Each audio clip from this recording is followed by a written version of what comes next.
ప్రేమ సందేశం కార్యక్రమం చూస్తున్న సోదరి సోదరులందరికీ మన ప్రభు అయిన యేసుక్రీస్తు నామములో శుభాకాంక్షలు తెలియజేస్తూ ఉన్నాం. ఈరోజు నేను అమెరికా దేశంలో కెంటకీ రాష్ట్రంలో ఉన్నటువంటి ఈ ఆర్క్ ఎన్కౌంటర్ అనే ప్రదేశానికి వచ్చాను. నా వెనుక మీరు నోవహు ఓడ యొక్క నమూనా చూస్తూ ఉన్నారు. ఈరోజు కార్యక్రమంలో ఈ యొక్క ఆర్క్ ఎన్కౌంటర్ గురించి మాట్లాడాలని నేను ఆశిస్తూ ఉన్నాను. మా యొక్క వెబ్సైట్ దర్శించండి www.drpaul.org. ఈ వెబ్సైట్లో మరి నేను రాసేటటువంటి బైబిల్ కామెంటరీ మీరు ఎప్పటికప్పుడు చదువుతూ ఉండవచ్చు. అదేవిధముగా మేము ప్రొడ్యూస్ చేసేటటువంటి యొక్క ఎపిసోడ్స్ కూడా మీరు మళ్ళీ చూడవచ్చు. మా యూట్యూబ్ ఛానల్ కూడా దర్శించండి. ప్రేమ సందేశం యూట్యూబ్ ఛానల్కి సబ్స్క్రైబ్ చేయండి. ఈ ఛానల్లో మరి ఇప్పటివరకు మేము చేసినటువంటి 300 ఎపిసోడ్స్ మీరు మళ్ళీ చూడవచ్చు. ఇంతకుముందు చూడకపోతే వాటిని చూడవచ్చు. ఈరోజు ఈ ఆర్క్ ఎన్కౌంటర్ గురించి కొన్ని విశేషాలు మీకు తెలియజేయాలని నేను ఆశపడుతూ ఉన్నాను.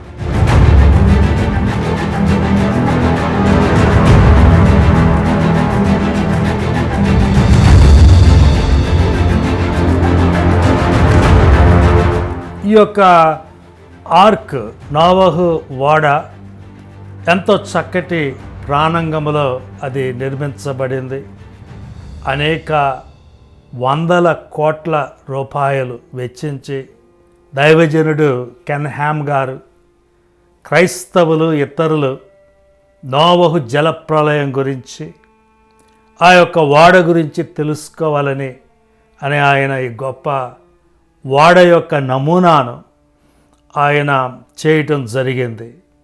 ప్రతిరోజు ఇక్కడికి వేలాది మంది ప్రజలు వస్తూ ఉంటారు. వారు ఈ ఓడ బయట చూడటం, అదేవిధంగా లోపలికి వెళ్ళి అక్కడ ఉన్నటువంటి ఆ యొక్క ఎగ్జిబిట్స్ని చూడటం జరుగుతుంది. ఈ మొత్తం ఓడ మరి ఇది కలపతో చేయబడింది. ప్రపంచంలోనే కలపతో చేయబడినటువంటి అతిపెద్ద నిర్మాణముగా ఇది ఇప్పుడు రికార్డు సృష్టించింది. ముందుగా మనము పార్కింగ్ చేసుకోవాలి.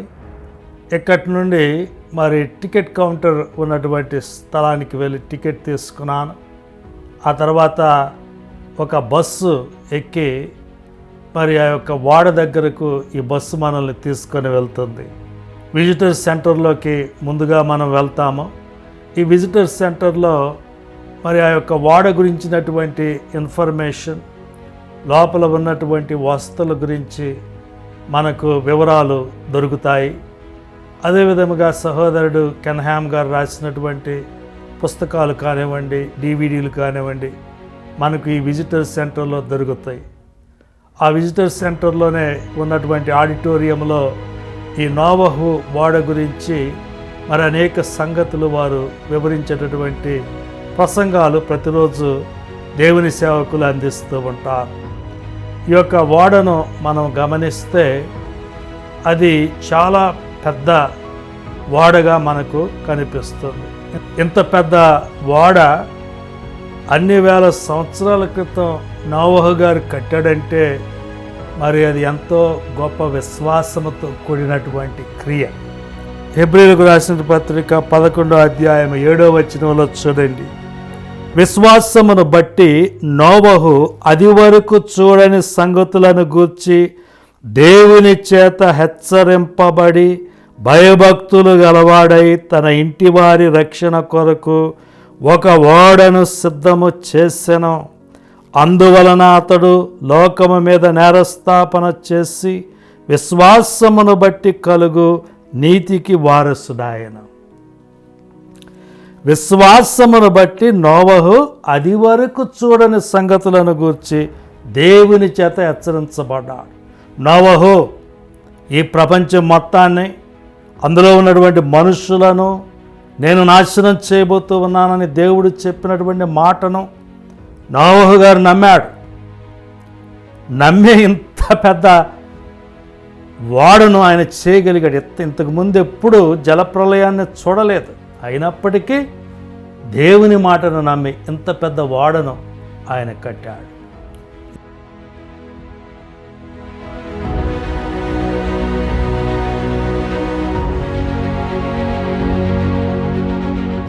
ఈ ఓడ ఎందుకు నిర్మించబడింది? ఆదికాండం 6వ అధ్యాయంలో మీరు చూడండి.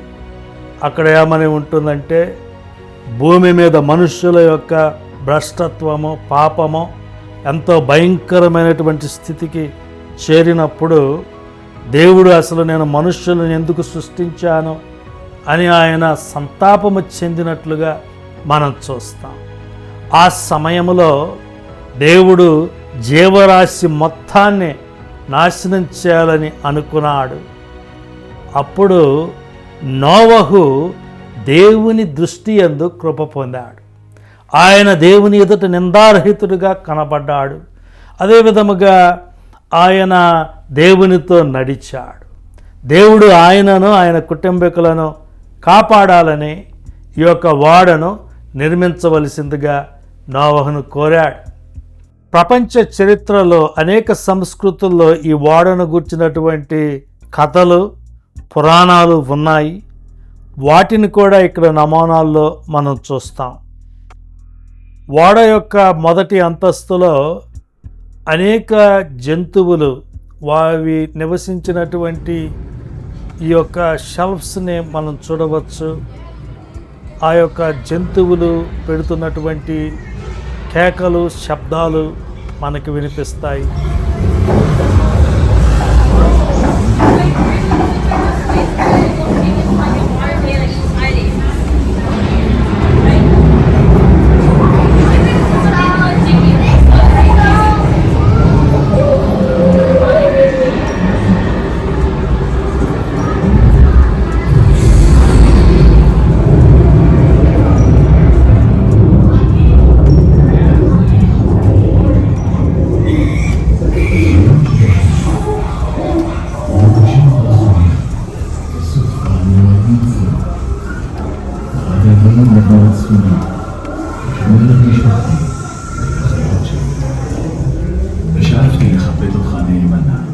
లోపల నోవహు గారు, ఆయన యొక్క కుటుంబము ఒక చోట ప్రార్థన చేసుకునేటటువంటి ఎగ్జిబిట్ కూడా మనకు కనిపిస్తుంది.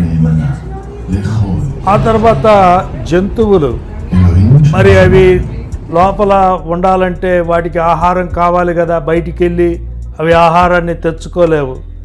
అందుకని నోవహు, ఆయన యొక్క మరి కుటుంబము ఆ జంతువుల కొరకు ఈ యొక్క ఓడ లోపల ఎంతో ఆహార ధాన్యాలు వారు భద్రపరిచారు.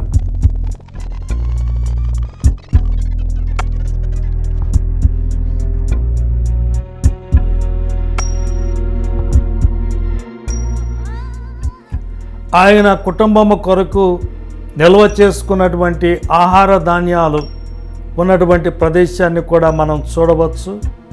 అదే విధముగా రకరకాలైనటువంటి జంతువులు భద్రపరచబడటం మనం చూస్తాం. డైనోసార్లు కూడా ఈ యొక్క నోవహు ఓడలో భద్రపరచబడ్డాయి. డార్విన్ వాదులు చెప్పినట్లుగా డైనోసార్లు 65 మిలియన్ సంవత్సరాల క్రితం అంతరించిపోలేదు. అవి ఆదామును సృష్టించినప్పుడు దేవుడు వాటిని కూడా ఒకరోజు ముందుగా వాటిని సృష్టించాడు. అవి నోవహు ఓడలో భద్రపరచబడ్డాయి. మరి డైనోసార్ లాంటి జీవులు మరి ఎంతో కాలము జీవించాలంటే వాటికి ఎంతో ఆహారం కావాలి కదా. ఈ యొక్క ఓడలో మరి ఎంతో ఆహార నిల్వలు మనం చూస్తాం.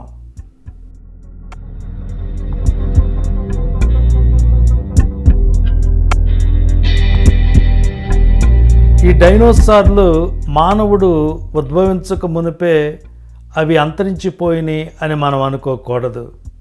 ఈ డైనోసార్లు ఆదాముతో పాటు ఏదెను వనములో ఉన్నాయి. ఆ తర్వాత అవి భూమి మొత్తం విస్తరించినాయి. అయితే దేవుడు వాటిని ఓడలో భద్రపరిచాడు.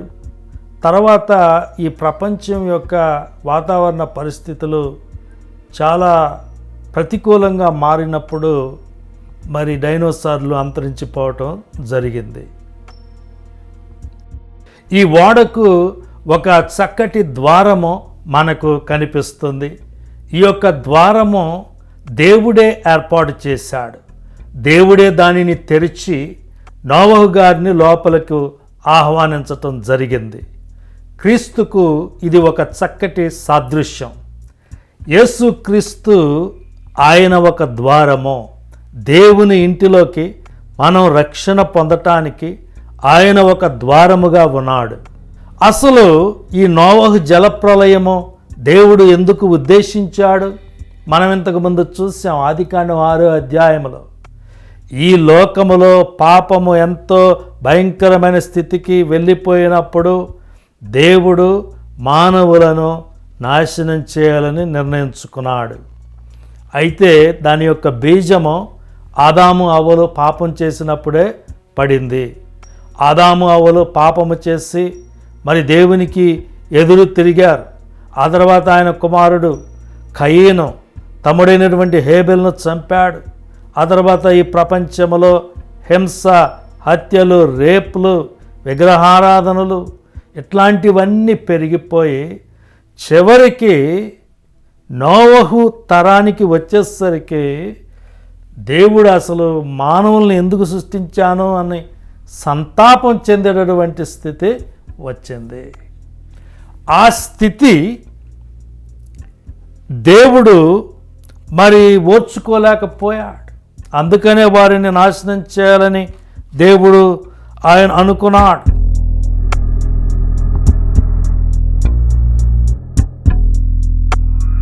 నోవహు ఆయన యొక్క సామాజిక పరిస్థితులను వివరించేటటువంటి చిత్రాన్ని ఈ ఓడలో ఒక పక్కన చూపిస్తూ ఉన్నారు. And we want to be able to launch as high as we can to avoid the massive sediment flows and the rip tides in the shallow areas. ఈ ఓడ యొక్క సైజుని మీరు చూస్తే మరి ఇది ఎంతో పెద్ద ఓడ. ఇందులో దాదాపు 500 రైలు పెట్టెలు పెట్టేటటువంటి స్థలం ఉంది. 500 రైలు పెట్టెలంటే మరి ఎన్నో జంతువుల్ని అక్కడ పెట్టవచ్చు కదా. కాబట్టి ఈ ఓడలో 500 రైలు పెట్టెలు పెట్టేటంత విస్తీర్ణమైన స్పేస్ ఉంది. కాబట్టి ఇది చిన్న ఓడ అని మనం అనుకోకూడదు. ప్రపంచంలో ఇన్ని వేల జంతువులు ఎంత ఓడలో ఎలా పడతాయని అనేవాళ్ళు ఉన్నారు.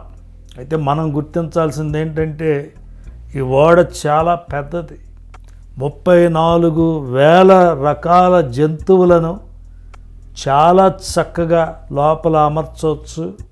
వాటికి కావలసినటువంటి ఆహారాన్ని కూడా లోపల భద్రపరచవచ్చు అని ఈ ఓడలో మనం తిరిగితే మనకు చక్కగా అర్థమవుతుంది. How did I find all the animals? Well, it really wasn't hard to find the animals, since God brought them right to me, just as He said He would. I just wondered when He would send them. We were nearly finished building the ark when hundreds of spectacular animals arrived. I should have known. God's timing is perfect, and He always keeps His promises. How was I able to fit all the animals? Good question. But fitting the animals on the ark was actually too difficult. You see, God knew just how big the ark would need to be. So His instructions were perfect to fit all of the animals and all the needed food and supplies.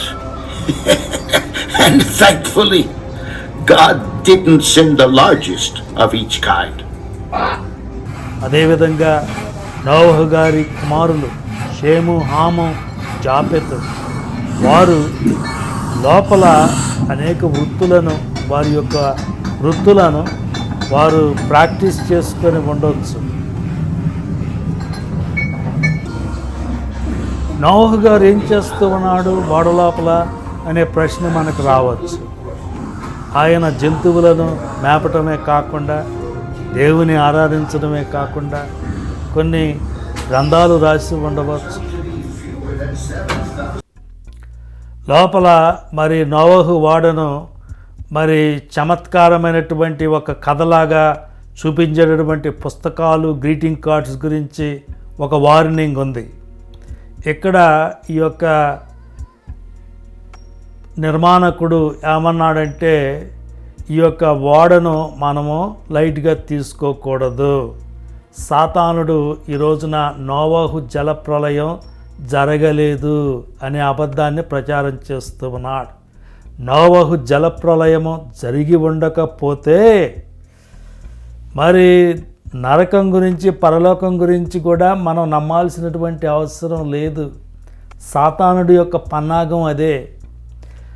నోవహు జలప్రలయం జరగలేదు అని సాతానుడు మనల్ని నమ్మించగలిగితే పరలోకం లేదు, నరకం లేదు అని కూడా మనల్ని నమ్మించగలడు. ఆ పాయింట్ నాకు నచ్చింది.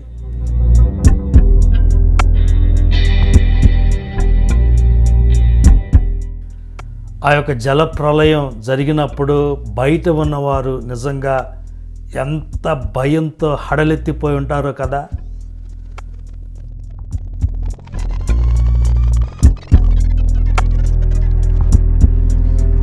ఈ యొక్క నోవహు ఓడ బైబిల్లో చాలా ముఖ్యమైనటువంటి అంశంగా మనం చూడాల్సి ఉంది. ఎందుకంటే ప్రపంచాన్ని చాలా ఎక్కువగా ప్రభావితం చేసినటువంటి వాటిల్లో ఈ నోవహు ఓడ ఒకటి. జలప్రలయం అది చాలా గొప్ప సంఘటన. ప్రపంచ చరిత్రను అది మార్చివేసింది. భూమి మీద ఉన్నటువంటి మానవ జాతి మొత్తాన్ని నాశనం చేసింది. జంతువులను నాశనం చేసింది. అదేవిధంగా చేపలను నాశనం చేసింది. అప్పుడు ఏర్పడినటువంటి ఫాజిల్స్ ఇప్పుడు ప్రపంచమంతా మనకు కనిపిస్తూ ఉన్నాయి. ఈ యొక్క జలప్రలయం వలనే ఆధునిక యుగంలో జియాలజీ అనేటటువంటి సైంటిఫిక్ బ్రాంచ్ కూడా మొదలైంది.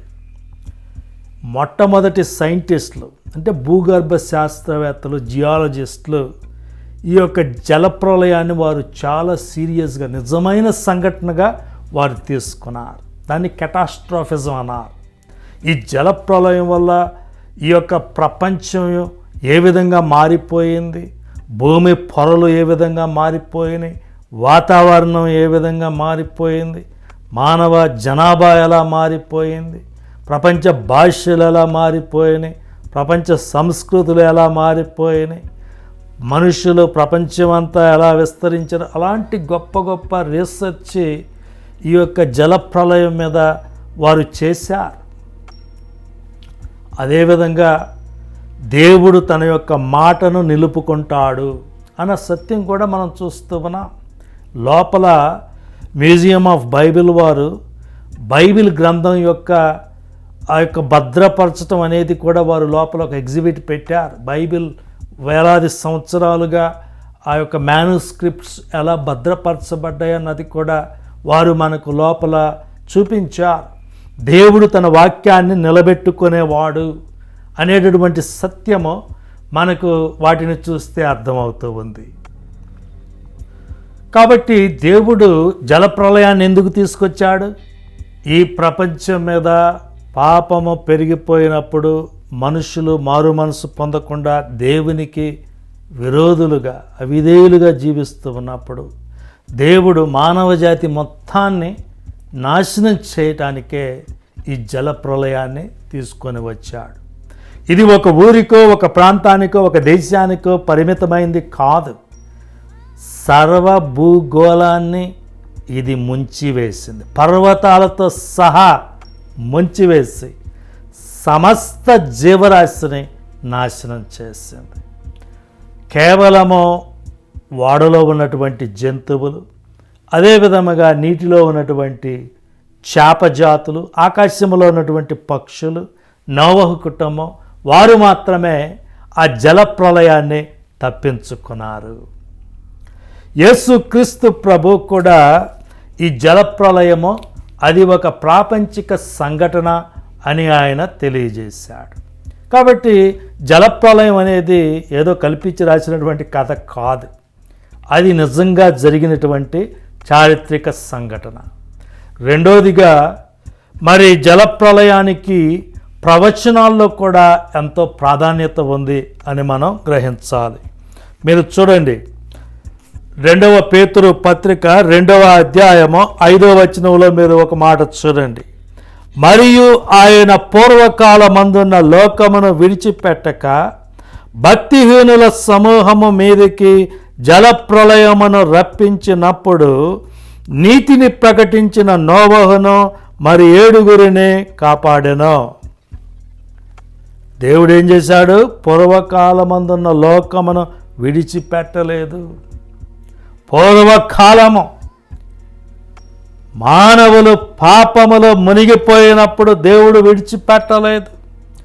జలప్రలయమును రప్పించి భక్తిహీనుల సమూహమును పూర్తిగా నాశనం చేశాడు.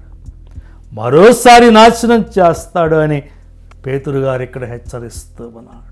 అయితే ఈసారి జలప్రలయం కాదు, అగ్ని ప్రళయం వస్తుంది అని పేతురు గారు మనల్ని హెచ్చరిస్తూ ఉన్నాడు. యేసుక్రీస్తు ప్రభు కూడా మరి అదే హెచ్చరికను చేయటం మనం చూస్తాం.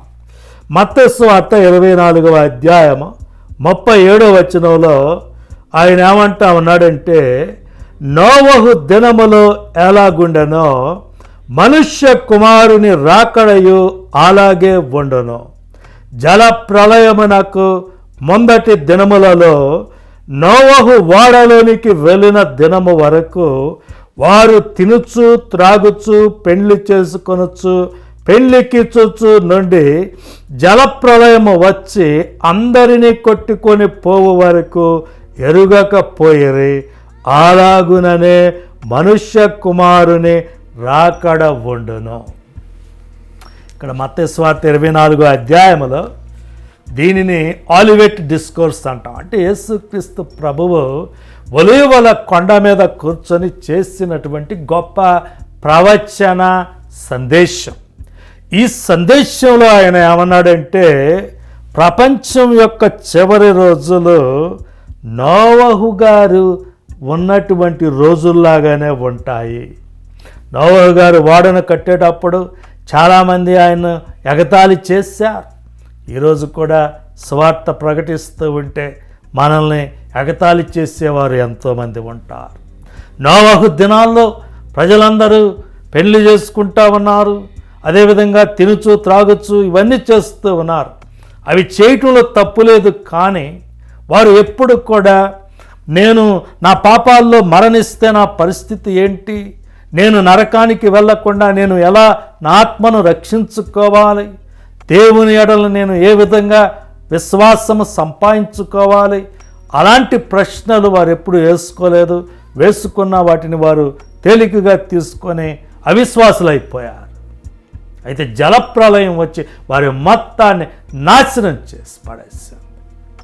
యేసు ప్రభు ఏమంటా ఉన్నాడంటే, అలాగే మనుష్య కుమారుడు తిరిగి వచ్చే రోజుల్లో కూడా ఉంటుంది.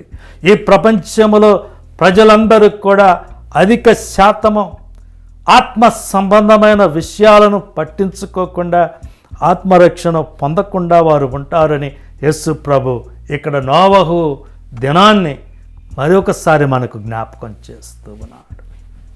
కాబట్టి ఈ యొక్క నోవహు ఓడను మనం చూసినప్పుడు ఆ సత్యాలు మనం జ్ఞాపకం చేసుకోవాలి. ఆదికాండం 6వ అధ్యాయంలో చూసినట్లుగా మరి ఈ లోకములో మానవులు దేవునికి పూర్తిగా ఎదురు తిరిగినప్పుడు దేవుడు ఈ యొక్క జలప్రలయాన్ని వారి మీదకి తీసుకొని వచ్చాడు.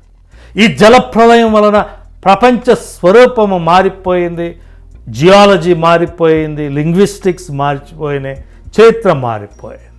హెబ్రీయులకు రాసిన పత్రిక 11వ అధ్యాయంలో కూడా మనం చూసాం, విశ్వాసమును బట్టి నోవహు ఈ గొప్ప ఓడను కట్టాడు. నిజంగా ఇంత పెద్ద ఓడ కట్టాలంటే ఎంత గొప్ప విశ్వాసం ఉండాలి. ఆ తర్వాత ఈ యొక్క ఓడ ప్రవచనాల్లో కూడా ముఖ్యమైందని మనం చూస్తూ ఉన్నాం. ఎందుకంటే ఈ యొక్క ఓడ నోహు కుటుంబాన్ని కాపాడింది. బయట ఉన్న వాళ్ళందరూ జలప్రలయంలో నాశనం అయిపోయారు. ఈ రోజున క్రీస్తు అనే ఓడలో ఉన్నవారికి మాత్రమే రక్షణ ఉంటుంది. ఈ యొక్క నోవహు ఓడలోకి ఒక ద్వారం మనం చూస్తూ ఉన్నాం.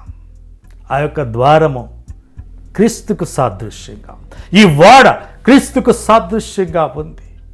ఆ క్రీస్తు అనే ఓడలోకి మనం వెళ్ళాలి. 8 మంది మాత్రమే లోపలికి వెళ్ళారు. విశ్వాసముతో వెళ్ళి ఆ జల ప్రళయములో తమ యొక్క ఆత్మలను వారు రక్షించుకున్నారు. క్రీస్తు అనే ఓడలోకి నువ్వు వెళ్ళావా? క్రీస్తు అనే ఓడలోకి వెళ్ళి రక్షణ పొందావా? ఆ రక్షణ పొందకపోతే మనం కూడా దేవుని యొక్క తీర్పును పొందుతాం. దేవుని యొక్క కోపాగ్ని మనల్ని భస్మం చేస్తుంది. క్రీస్తు అనేటటువంటి వాడలోకి మీరు వచ్చి రక్షణ పొందాలన్నదే నేటి మా ప్రేమ సందేశం. ప్రియమైన యేసుక్రీస్తు ప్రభువా, మరొకసారి మీ ఘనమైన నామమునకు వందనముల స్తుతులు చెల్లిస్తూ ఉన్నాం. ఇక్కడ నాయన దైవజనుడు కెన్హామ్ గారికి మీరు ఇచ్చినటువంటి ఆ గొప్ప దర్శనమును బట్టి ఒక గొప్ప నోవహు ఓడ నమూనాను ఇక్కడ నిర్మించడానికి ప్రతి సంవత్సరము లక్షలాది మంది ప్రజలు వచ్చి ఈ యొక్క ఓడను చూసి ఆత్మ సంబంధమైనటువంటి సత్యాలు తెలుసుకోవటానికి ఆయన మీరు యొక్క ఓడను నిర్మించడానికి మీరు ఇచ్చినటువంటి ఆ దర్శనాన్ని బట్టి మీకు వందనముల స్తుతులు చెల్లిస్తూ ఉన్నాం. ఈ రోజున నశించిన వారు యేసు క్రీస్తు ప్రభువును రక్షకుడిగా వారు స్వీకరించి క్రీస్తు అనే ఓడలో వారు సురక్షితముగా ఉండటానికి సహాయం చేయండి. ఈ ప్రార్థన మా ప్రభువును రక్షకుడైన యేసు క్రీస్తు ప్రభు వారి నామములో అడిగి వేడుకొనుచున్నాము తండ్రి, ఆమేన్. తిరిగి వచ్చే వారం మరోసారి కలుద్దాం.